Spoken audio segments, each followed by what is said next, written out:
Top 10 Misconceptions about Historical Clothing and Fashion. Similarly, as with all pieces of history, the subject of attire surely isn't one without misinterpretations.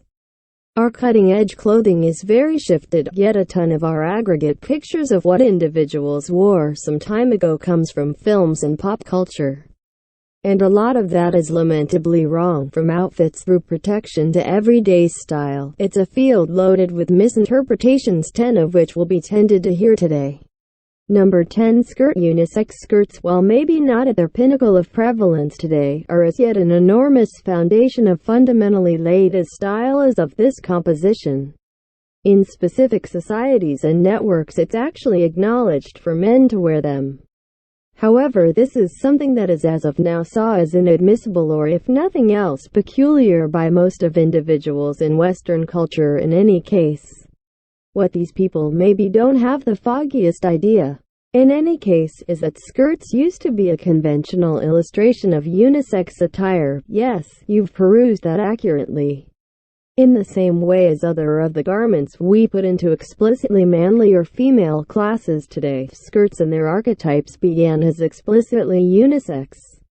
Of these, solitary kilts remain broadly known in the public eye. However, most of antiquated nations and civilizations have instances of unisex skirts. From specific styles of Greek frocks to customary Albanian clothing, and that's just the beginning. The beginning of this notorious garment is believed to be from ancient Egypt. As numerous different innovations and bits of clothing we know today. Furthermore, in ancient Egypt also, it was more normal for men to wear them because of their general simplicity of development and breezy quality that loaned itself especially well to Egypt's environment, while ladies commonly favor dresses. Number 9. Pilgrim clothing. Varied and colorful, commonly imagined as dark and highlighting metal clasps. The prototype pilgrim's attire includes long, white collars and the previously mentioned clear identifiers. That is the thing that we've seen in media, and, likewise, what large numbers of us acknowledged as truth. The genuine situation, notwithstanding, is that those qualities were primarily an identifier of well-known pilgrim figures, not the normal pilgrim men and their practices in clothing. They wore an assortment of tones from quieted to brilliant, while dark stayed a moderately phenomenal sight, positively contrasted with what a considerable lot of us would expect, at least: linen apparel, free outfits, sewn textures, petticoats, and a plenty of styles are genuine attributes of the time. Men wore cowhide boots and firmly fitting garments, ladies lower leg length dresses and a lot of ribbon, while youngsters, paying little heed to sex, were quite wearing dress-like pieces of clothing. While sex-explicit attire absolutely existed previously, as we can unmistakably find in a lot of verifiable models, some were essentially unisex because of exceptionally viable reasons like temperature or simplicity of assembling, close by the lesser spotlight on style and feel among most of individuals. All in all. Number 8. High heels. Men's shoes, not exactly unisex for this situation, as you've, indeed, accurately, read the title. High impact points. These particularly female, complex bits of footwear were entirely connected with men for quite a bit of history. Their starting point traces all the way back to the 10th century and were in reality previously utilized for military applications because of their common sense for Persian rangers. From that point forward, high heels have become an image of height and a refined, originally privileged design decision. Previously, nonetheless, even after the Persian executioner, impact points were nevertheless one of these shoes' applications. Impact points stayed conspicuous as men's footwear as of late, and monstrously as in the French privileged from years and years prior. Men's design of the time put a substantial accentuation on legs and feet, and thusly, high impact points just got related with ladies generally as of late. As solid as that affiliation might be in our way of life today. Number 7. Corsets. False controversy. Girdles.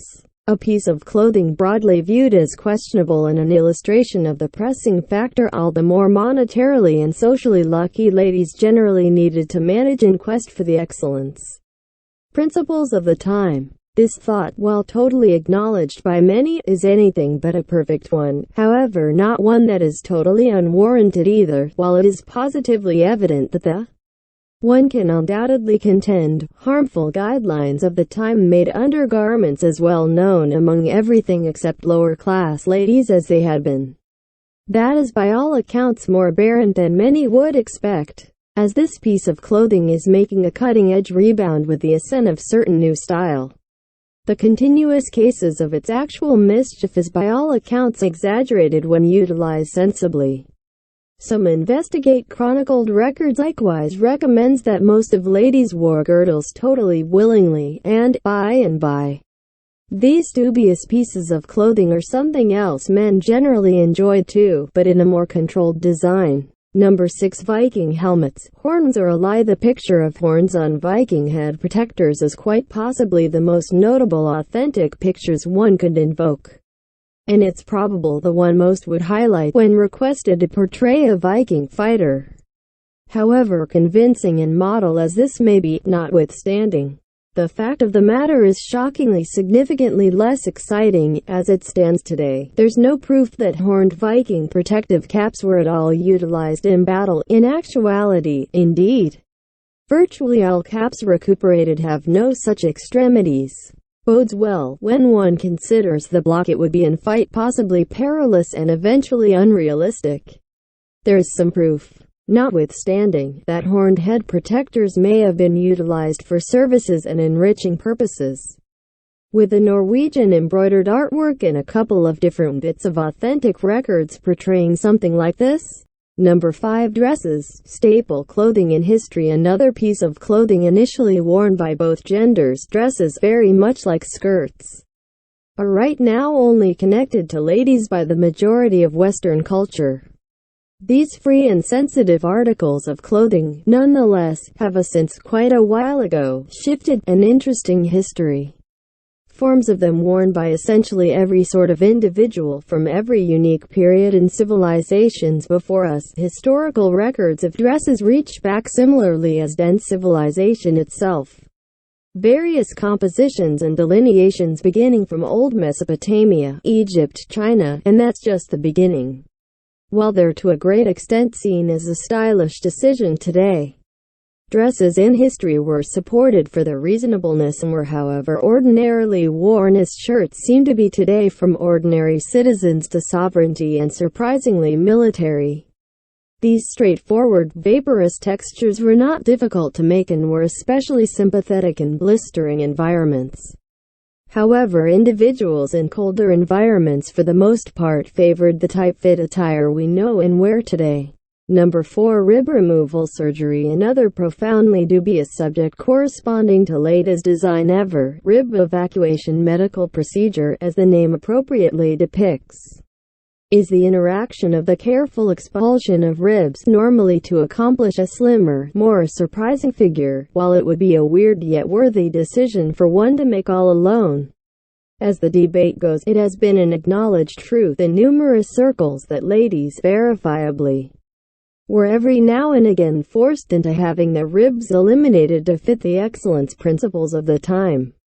While it's not totally inconceivable given the specific situation and practices of the time, there's practically zero proof to propose that it was a genuine practice at all, with no reasonable records to recommend its reality and the straightforward rationale alluding to something like this being exceptionally perilous with the acts of the time. This now absolutely genuine technique is by all accounts an advanced innovation. Number 3. Matt is a hatter. Mercury in hats. The chronicled use of mercury in caps was absolutely a not exactly awesome thought. However, a habitually rehashed piece of recorded random data proposes it might have been more terrible than it really was. Frantic as a hatter, or distraught hatter, is a notable interesting expression, yet, despite the fact that the stating is very direct, its beginnings have gotten tangled over time. It's a well-known misguided judgment that individuals who habitually wore these caps experienced a wide cluster of psychological sicknesses and in the long run went crazy because of mercury's famous poisonousness. Reality, truth be told, is somewhat extraordinary however. the way things are. There's no solid proof to recommend that mercury fundamentally influenced the emotional wellness of by far most of individuals who wore caps containing it, a very huge group at that point. What there is proof of, nonetheless, is that it seriously influenced hat makers, or hatters, making it a hazardous and profoundly undesirable calling at that point. A reality frequently obscure is the misconception of the normal expressions beginnings stay far and wide. Number 2. Wigs. Hairpieces have a bizarre yet captivating history the greater part of us don't exactly get a handle on. They are a lot more established, for one, than many acknowledge, as they were at that point incredibly famous in ancient Egypt. Once more, for the two people tracing all the way back to millennia prior, they unquestionably had a justification, the start of their ubiquity being in the most sultry spaces of the world. In ancient Egypt, it was generally excessively hot before cooling and better lodging for hair to be common sense for most, and along these lines many liked to shave their heads uncovered while wearing elaborate, flawlessly created hairpieces for functions and formal events, much all the more as of late. However, still moderately far previously, we started connecting hairpieces with the men of Pilgrim America. Powdered hairpieces turned into a generalization of the time, however that is somewhat confused also. While hairpieces were generally mainstream, they were intended to imply class power, and at times political inclining. The idea that all provincial men wore hairpieces is bogus, as reformists of the time were more averse to be bound to them, while moderates favored them for their apparent conventional, stately nature. Number 1. Military uniforms are aggregate information on chronicled military garbs by and large is very confused. Another broad and incredibly huge arrangement of misguided judgments spread generally by Hollywood and established press. The famous, regularly advertised portrayals we see in pop culture may not really reflect genuine history at all. Many of us consider these garments vivid, more suggestive of polished regalia than the functional military clothing we know today. That, in any case, would likewise to a great extent be a misguided judgment, while the facts confirm that, generally, military regalia were more vivid than what we see today. The models we frequently find in established press are to a great extent misrepresented. While the distinct reds, tall caps, and designed collars were available on certain patterns across numerous nations including the United States, were significantly nearer to dull blues, grays, and olive tones in a definitely more pragmatic style than the ostentatious things that look great on TV.